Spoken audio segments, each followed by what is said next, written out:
It was sometime past midnight when everything began, the kind of hour when the world grows quiet enough for suffering to be heard. I didn't see him at first. I heard him.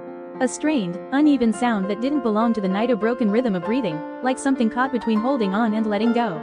Each breath seemed like a decision, and each exhale sounded weaker than the one before. When I stepped closer, the darkness slowly revealed him. A dog lay on the ground, motionless, his body curled inward as if trying to protect what little remained of himself. His eyes were open, but there was no spark in them, no resistance, no fear, just a kind of exhaustion that felt older than his body. Beside him stood a man named Rick, speaking in a tone so casual it felt misplaced, as if the scene in front of us carried no weight at all. He mentioned, almost indifferently, that he had tried to sell the dog earlier that day. The offer had been $300. He refused, not out of compassion, but because it wasn't enough. There are moments in life when anger doesn't explode, it settles. It sinks deep into your chest and stays there, heavy and unmoving.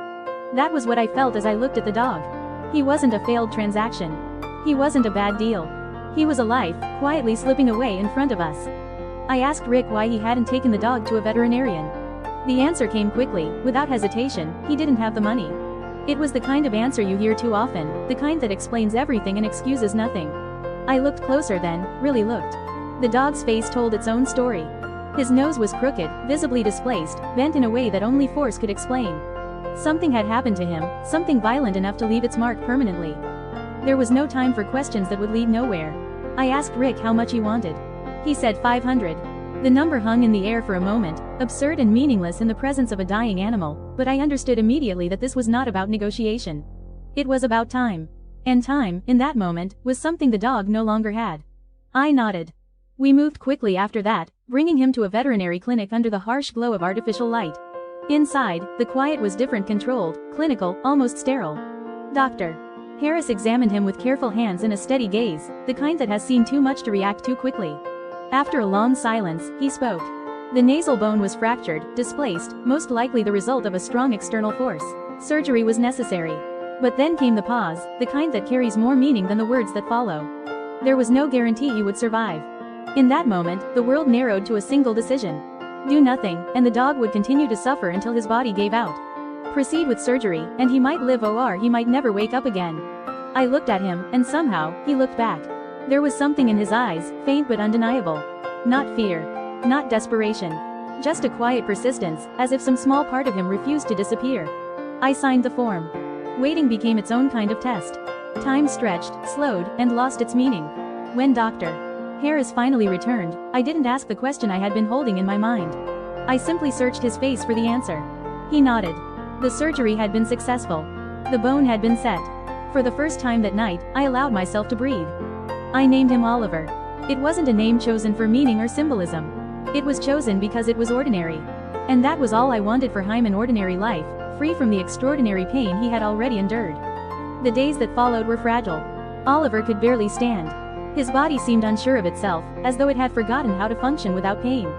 He ate very little. Sometimes he would look at the food and then look away, as if even the act of eating demanded more strength than he possessed. His breathing remained uneven, a reminder that healing is never immediate. And yet, he tried. Every time I brought food, he would lift his head, even if only slightly. Sometimes he would manage a weak lick. It wasn't much, but it was enough. Because it meant he hadn't given up.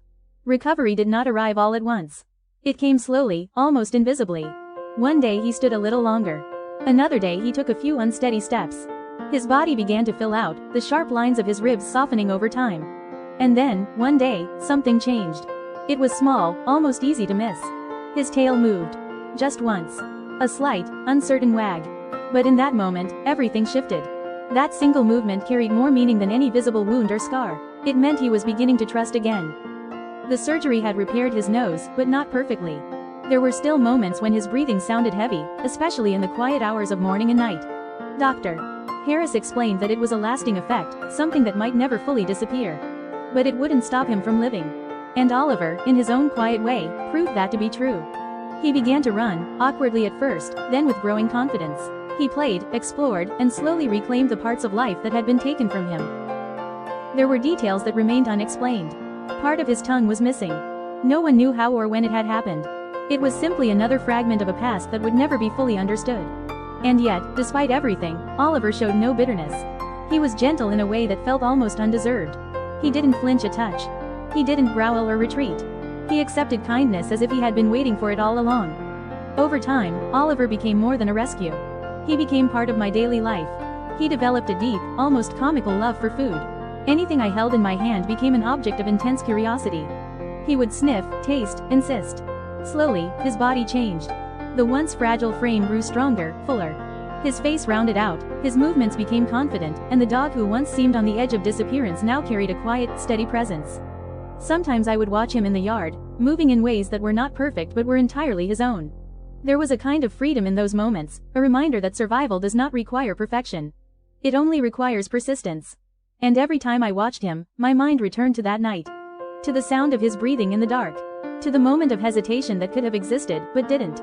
It is strange how close life and loss can stand next to each other, separated only by a single decision. Oliver is not a perfect dog. His face still carries the memory of what happened to him. His breathing still falters at times. But perfection was never the goal. Survival was.